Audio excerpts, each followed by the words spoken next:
Jangan-jangan uangnya dipakai sama pemilik, jangan-jangan dipakai buat nutupin pinjaman yang sebelumnya karena ada endorsement dari artis. Iya. Padahal belum tentu juga ya Pak sebenarnya kayak gitu-gitu. Belum tentu juga, bisa jadi influencer yang dapat.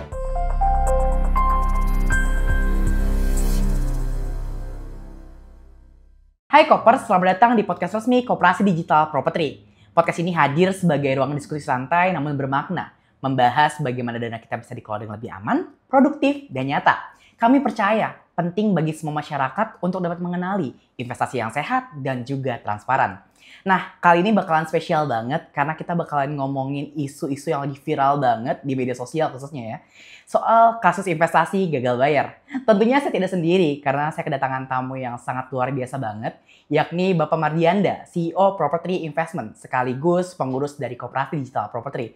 Selamat datang Pak Mardi. Waduh, ya. Senang nih Pak bisa ngobrol-ngobrol langsung di bareng Bapak nih Pak. Ya, terima kasih Mas Gilang. Udah diundang nih akhirnya bisa datang. Iya, akhirnya kita bisa ngobrol-ngobrol langsung ya Pak ya, ngobrol-ngobrol gini nih Pak. Iya. Oke, kita juga ada ini kiriman nih dari tadi pagi, kopi tadi pagi. Kayaknya kita cobain dulu ya supaya obrolan kita lebih santai nih Pak. Iya, biar kita ngobrolnya sambil ngopi lebih enak. Iya Pak. Ini kopi tadi pagi ini dapat ngirimin kita, ini kopi apa ya? Gula aren. Oh, kopi susu gula aren ya? Oke. Ini kita minum dulu ya Pak ya? Saya izin minum nih. Saya udah minum duluan. Silakan Pak, silakan Pak. Ya. Waduh. Ya, seperti yang tadi saya bilang Pak, ini adalah topik yang masih hype banget dan pastinya kayaknya Kopers juga udah penasaran banget. Jadi kayak ke intinya aja deh Pak. Siap. Oke, kita mulai ya Pak ya. Boleh. Jadi gini Pak, belakangan itu media sosial, media berita tuh lagi ramai banget Pak soal isu tentang investasi digital yang gagal bayar investornya nih Pak. Mulai dari kasus P2P lending contohnya, atau platform-platform digital lainnya juga ikut terseret nih Pak di kasus ini Pak. Nah, bagaimana Pak pendapat Bapak soal fenomena seperti ini Pak? Ya, makasih Mas Gilang. Mungkin yang kita tahu ya, gagal bayar investasi ini kan banyak yang disorot itu adalah platformnya gitu. Betul. Di media gitu kan. Tapi saya mencoba lebih berpikirnya lebih luas gitu ya. Bahwa nggak cuma platformnya aja sebenarnya. Gitu ya. Jadi ini adalah kombinasi dari berbagai macam faktor gitu. Pertama, memang secara market gitu ya. Kita lihat dulu secara pasarnya. Indonesia itu sangat besar gitu kan. Betul. Penduduknya banyak. Adopsi digitalnya itu lagi masif banget gitu ya. Setuju. Nah, ini jadi sebuah kayak opportunity lah gitu. Makanya banyak digital platform investment itu mengembangkan usahanya di Indonesia gitu kan. Jadi kita bisa lihat lah banyak banget gitu kan opsi-opsi digital investment gitu kan sekarang. Nggak hanya P2P. Ada pinjaman online dan sebagainya gitu kan. Nah, tapi di lain pihak mungkin waktu itu ya, saat itu memang kita belum siap gitu secara regulasinya juga. Nah, ini dari sisi regulatornya mungkin waktu itu belum siap, jadi itu kerannya masih dibuka sangat banyak gitu kan. Sangat masif yang masuk ke Indonesia gitu kan. Nah, tapi di lain pihak pasarnya ini kan memang opportunity-nya besar, tapi belum tentu siap gitu, Mas Gilang. Setuju. Nah, kayak yang kita lihat ya, kalau saya ngambil data gitu lah, contohnya dari data OJK sekarang itu inklusi keuangan, indeks inklusi keuangan itu kalau nggak salah di sekitar 80%-an, Mas Gilang. 80% ya? Sedangkan indeks literasi keuangannya itu hanya 60%. Nah, ini dua hal yang berbeda nih. Iya, betul. Indeks inklusi keuangan itu kan mencerminkan akses gitu ya. Akses tinggi, 80%, banyak orang yang memakai, bisa mengakses digital, platform digital keuangan, produk keuangan, banyak gitu, sudah tinggi sebenarnya 80% itu. Sedangkan indeks literasi keuangannya masih rendah, 60%. Nah, ini kan ada gap jadinya. Ada gap, betul. Ada gap. Nah, ini saya melihatnya ini sebenarnya berbahaya gitu.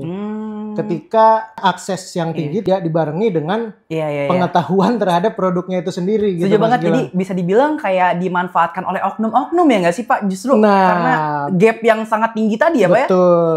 Itu intinya Mas Gilang. Nah, Jadi saya melihat ketika ada gap tersebut itu jadi membuka peluang untuk itu disalahgunakan tadi oleh ya nggak saya nggak ini ya cuma bisa dibilang segelintir orang juga lah tadi. Iya. Tapi kalau fenomena ini sebenarnya fenomena baru atau fenomena lama sih Pak sebenarnya Pak? Nah kalau bisa dibilang sebenarnya nggak baru-baru banget gitu ya. Kita tahu di setiap perjalanannya setiap era apa namanya kita hidup gitu ya. Iya.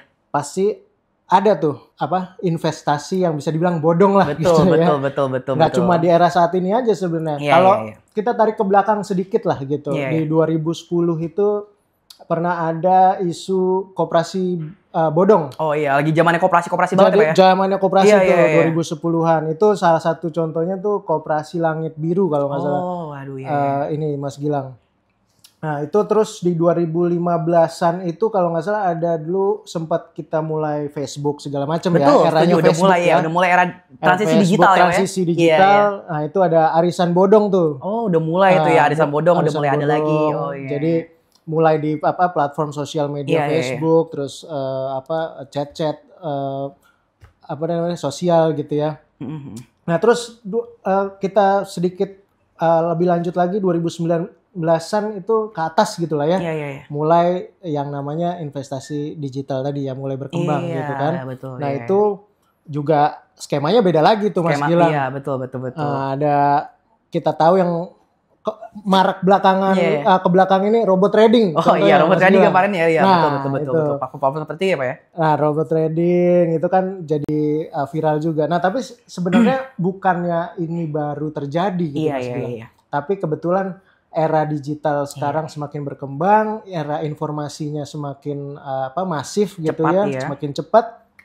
Jadi orang lebih banyak yang terekspos gitu dan berita ini lebih cepat dan lebih masif informasinya menyebar gitu Mas Gilang. Tapi ya saya melihat viralnya kasus seperti ini bisa jadi reminder juga lah ya Pak untuk masyarakat luas agar mereka lebih berhati-hati lagi gitu loh dalam memilih sebuah platform, ya nggak sih Pak? Betul Mas Gilang. Nah jadi intinya memang bukan platformnya, tapi kita lihat memang ini isunya adalah struktural juga Mas Gilang. Ini jadi reminder kita bersama memang ada PR besar yang sebenarnya perlu diselesaikan oleh semua pihak gitu, nggak cuma oleh penyedia platform, tapi juga oleh regulator dan oleh masyarakatnya itu sendiri.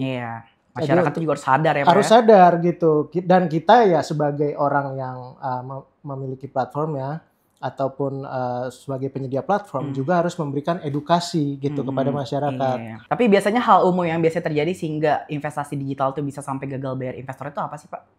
Nah, ini sebenarnya ada beberapa faktor Mas Gilang yang menyebabkan platform tersebut menjadi gagal bayar. Pertama itu tentu saja skema bisnis dari platformnya itu sendiri gitu ya. Skema bisnis. Nah, contohnya apakah platform tersebut memiliki bisnis yang real gitu.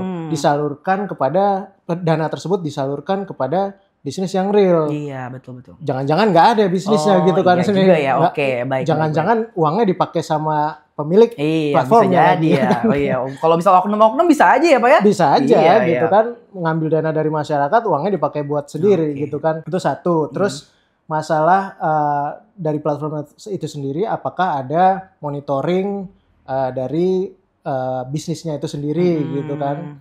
Bisa jadi nggak dimonitor, ya itu udah salah satu faktor kesalahan juga ya Pak. Kesalahan juga gitu kan. Terus yang kedua terkait juga transparansi gitu kan. Transparansi juga ya Pak ya. Transparansi juga harus diperhatikan gitu kan. Pemodal juga perlu tahu gitu ya. Ini dananya tuh dia dipakai buat apa gitu. Iya, setuju. Jangan-jangan dipakai buat nutupin pinjaman yang sebelumnya. Oh, bisa jadi. Iya, betul juga bisa ya. Muncul skema Ponzi jadinya kalau gitu kan. Iya. Gitu. Nah, sebenarnya yang ketiga ini yang paling penting Mas Gilang, yang paling krusial adalah pengetahuan dari si pemodalnya itu sendiri, si investornya sendiri gitu kan. Dia harus sadar bahwa ini uangnya akan dipakai untuk apa, terus returnnya seperti apa, terus dan lain hal lah gitu. Iya, Jangan iya. cuma ikut-ikutan gitu Mas Gilang. Karena banyak zaman sekarang tuh ikut-ikutan. Setuju Ya banget kan? Pak. Betul, Cuma betul. karena ada endorsement Iya. dari artis gitu kan. Nah, ini yang banyak terjadi juga tuh kemarin kan. Iya, betul setuju. Aduh. Endorsement Setuju. dari artis Iya, terus iya. wah percaya nih bahwa platformnya bener nih. Iya, gitu kredibel kan. hanya karena influencer udah masarin nih ya. Influencer Udah pasti masarin. bener gitu ya. Padahal belum tentu juga ya Pak sebenarnya kayak gitu-gitu. Belum Ya? tentu juga bisa jadi influencer yang dapat Wah, iya juga ya. aliran. Banyak sih Pak yang gitu-gitu ya, yang gitu-gitu. Atau kita ngelihat cuma wah ini karena mudah aja nih platformnya digital gitu ya. Iya, jadi iya. mudah tinggal klik aja. Nah, tapi nggak tahu sebenarnya di belakangnya seperti apa gitu kan. Iya. Cuma sebenarnya sih mudah ya Mas Gilang untuk apa namanya kita sebagai investor itu tahu ini sebenarnya ya bisa dibilang bodong atau enggak gitu lah ya. Oh, iya, Kita iya. sebenarnya bisa memfilter duluan gitu. Oke, apa aja tuh boleh jelasin tuh Pak? Nah, Sekalian tuh langsung. Iya, ya kita sebenarnya yang paling utamanya, yang paling mudahnya kita lihat aja investment tersebut menawarkan return yang nggak masuk akal gitu. Oh iya kan? iya. Nggak masuk akal seperti apa? Iya. Gitu kan? Setuju banget. Karena ya beberapa kali yang saya tahu ya Pak, platform abal-abal kan menawarkan yang return tinggi gitu loh Pak. Betul. Sedangkan ya kalau saya pribadi, kalau misalnya saya berinvestasi kan kebanyakan orang gitu loh Pak. Karena kan mungkin ada perubahan era kali ya. Karena kan era kita udah di era yang serba instan banget gitu loh Pak. Dimana era ini juga membuat perubahan pola pikir kebanyakan orang untuk mendapatkan yang instan-instan juga nih Pak. Ya mereka berpikir supaya cepat kaya ya mending gua nanam modal di sini. Padahal kan tadi Bapak bilang kan ya return tinggi tuh siapa tahu bisa jadi apa ya pancingan untuk orang-orang yang memang kayak FOMO kayak tadi Bapak bilang ya untuk bisa berinvestasi di situ gitu loh. Tapi itu adalah hal yang salah sebenarnya Pak ya. Ya, karena gini Mas Gilang, kalau kita ditawarkan investasi yang tinggi gitu ya. Sebaiknya investor itu bisa berpikir, maksudnya memfilter dulu. Ini investment yang tinggi itu dari mana gitu sumbernya. Kalau kayak contoh yang tadi 3 investasi bodong yang saya jelaskan sebelumnya ya, koperasi Langit Biru, terus robot trading segala macam itu. Kalau nggak salah ya itu bisa menawarkan hingga 30% sampai 50% per bulan. Sekali. Per bulan loh. Wah, luar biasa. Per bulan 30%. Per bulan. Wah, luar biasa. Nah, itu kan pasti orang akan iya dong, orang-orang yang FOMO pasti langsung wah mau nih gitu. Iya. Apalagi pertama-tama berhasil gitu. Iya. Pertama-tama jadi memang ditawarin justru emang dikasih dulu sebenarnya Pak. Dikasih dulu, itu memang skemanya seperti itu. Waduh, hampir sama kayak judi online dong bisa kayak gitu Pak. Bisa begitu, dikasih dulu. Iya. Jadi tertarik, mengajak teman-temannya, semakin banyak, nah udah. Iya. Gitu. Ya, masuk ya ke perangkap. Masuk perangkap. Iya. Si pemilik platformnya, pemilik investmentnya, ya udah mendapatkan keuntungan gitu kan. Korbannya siapa lagi? Ya si investornya ujung-ujungnya gitu kan. Iya. Tapi kalau saya pribadi sih Pak, ini pengalaman saya berinvestasi ya Pak ya. Kalau saya berinvestasi sih sebenarnya bukan untuk kaya Pak, tapi untuk mencapai tujuan finansial. Nah, saya percaya untuk mencapai tujuan finansial saya tersebut ya dengan berinvestasi gitu loh. Nah, tapi nggak sedikit juga nih Pak, orang berpikir ya gue berinvestasi untuk kaya, that's it gitu loh. Itu aja, nggak mau mikiran lain-lain. Udah, investasi buat kaya gitu loh. Salah nggak sih Pak pemikiran seperti itu Pak? Nah, pemikiran bahwa investasi untuk kaya sebenarnya nggak salah ya Mas Gilang. Iya. Cuma alangkah baiknya apabila investasi itu dimengerti sebagai kembali ke fundamentalnya lah gitu ya, bahwa investasi itu untuk melindungi dan menumbuhkan aset gitu kan, bukan untuk mencari kekayaan secara instan gitu kan. Jadi saya sih nggak menyalahkan orang-orang yang pengen investasi untuk kaya gitu ya dengan cepat gitu ya, cuma ya harus tahu resikonya gitu. Jadi karena nggak semua orang itu kan toleransi resikonya beda-beda Mas Gilang. Betul, setuju. Ada orang yang punya, ini sebagai gambaran aja gitu ya. Orang yang punya aset 1 miliar, 10 miliar, 1 triliun gitu kan. Dengan orang yang cuma punya 10 juta atau bahkan 1 juta gitu kan. Itu sebenarnya beda-beda. Iya, profil resiko yang diambil juga beda-beda ya Pak. Betul, jangan sampai orang yang misalnya punya aset hanya 1 juta atau 10 juta lalu menginvestasikan semua apa namanya asetnya ke dalam investasi yang berisiko karena pengen mengejar tadi cepat menjadi 100 juta instan gitu kan. Nah, jangan begitu gitu kan. Ada baiknya itu dikelola agar kekayaan ini aset ini bertumbuh stabil gitu. Paling tidak bisa lebih tinggi daripada inflasi gitu kan, sehingga dia jadi terlindungi, tidak tergerus oleh inflasi. Nah gitu Mas Gilang. Oke, Cikopers harus ingat berarti tadi ya, perlu diluruskan kembali nih mindset mereka soal investasi. Nggak ada yang salah kalau berpikir mereka investasi untuk kaya, nggak ada yang salah juga ya Pak ya.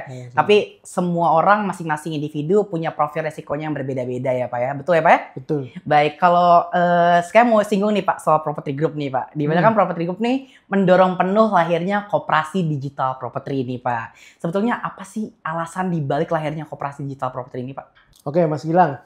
Nah, kenapa kami di Property Group membuat KDP gitu ya? Nah, kami melihat bahwa ada kebutuhan di masyarakat nih akan suatu wadah investment gitu ya, investasi yang pertama mudah diakses gitu kan, dengan digital tentunya, terus aman juga gitu ya, secara investasinya aman dan terpercaya gitu kan, karena di KDP ini kan kita tahu udah berizin gitu ya. Oh iya, dijelas ya di situ ya udah ada sertifikat kita juga dicantumin ya Pak. Udah berizin dari Kementerian Koperasi, udah berizin juga dari Kementerian Komunikasi dan Digital gitu ya.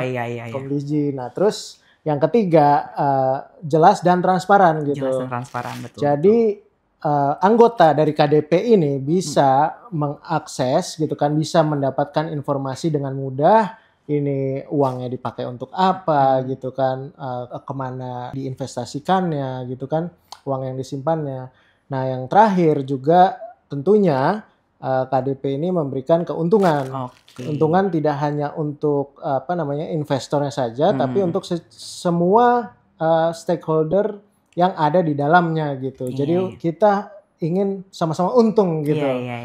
Gitu Mas Gilang. Nah dan di lain pihak sebenarnya kami di properti itu punya visi gitu, visi besar lah ya Mas Gilang, untuk membuat sebuah ekosistem properti yang inklusif bagi semua orang. Jadi kita bisa tumbuh bersama gitu kan, nggak hanya untuk segelintir orang dikuasai oleh kelompok-kelompok kecil saja gitu. Nah KDP ini menjadi jembatan nih gitu kan, bisa menjembatani kebutuhan semua semua pihak tadi.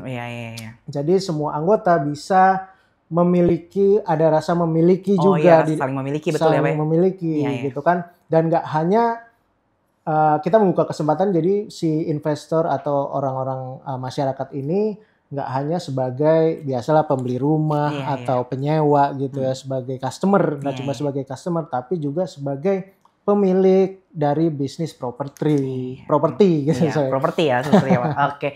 Ini sama banget sama tagline kita ya di KDP ini kan, ini waktunya maju bersama KDP. Maju tuh M-nya tadi mudah.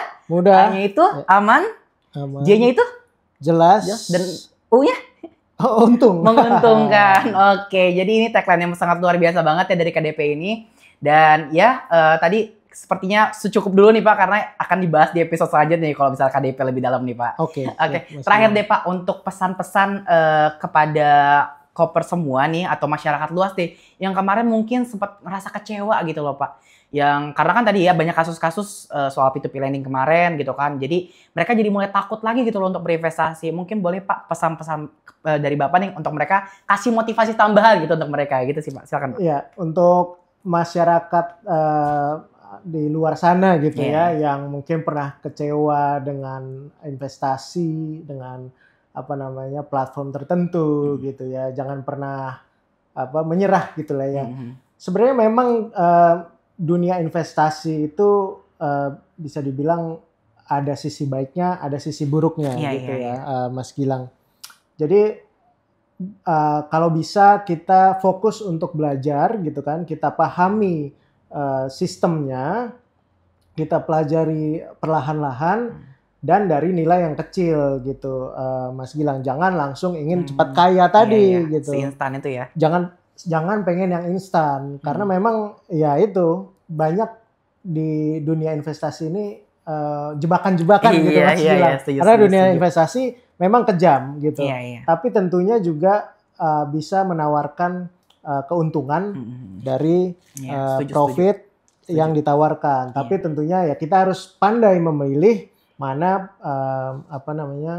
platform atau wadah investasi yang tepat untuk kita semua gitu Mas Gilang. Oke, terima kasih banyak Pak. Aduh luar biasa banget nih, insightful banget. Semoga pesan-pesan tadi bisa Koppers terima ya. Karena ya baik lagi menurut saya juga investasi adalah salah satu cara untuk kita bisa bertahan dari inflasi ya Pak ya. Karena inflasi di Indonesia itu sangat tinggi sekali. Dan ya salah satunya ya dengan berinvestasi gitu ya Pak ya. Baik, tapi sebelum kita selesain ini obrolan, kita minum dulu dong Pak. Karena kasihan nih tadi pagi udah ngirimin kita, masa kita nggak habisin gitu kopinya Pak. Kopi tadi pagi. Iya. Terima kasih nih sekali lagi tadi pagi untuk kopinya. Kita menikmati banget karena ini salah satu kopi favorit saya. Ternyata dikirimin langsung kopi susu gula aren. Waduh, ini luar biasa banget nih Pak. Bapak kopi favoritnya apa nih kalau betul Pak? Ini saya banyak ya sering nyobain kopi ya. Tapi ini rasanya sih sesuai selera saya nih Mas. Wah, luar biasa ya. Orang yang suka kopi aja suka nih sama tadi pagi. Masa kalian enggak? Oke. Terima kasih banyak Pak. Sekali lagi ini obrolan yang sangat insightful banget. Dan buat Koppers semua yang udah nyaksiin obrolan kita dan suka dengan obrolan seperti ini, jangan lupa untuk subscribe channel YouTube kita, Koperasi Digital Property. Dan jangan lupa juga untuk follow media sosial lainnya. Oke, ini waktunya kalian untuk maju bareng dengan KDP. Minko pamit, sampai jumpa di episode selanjutnya.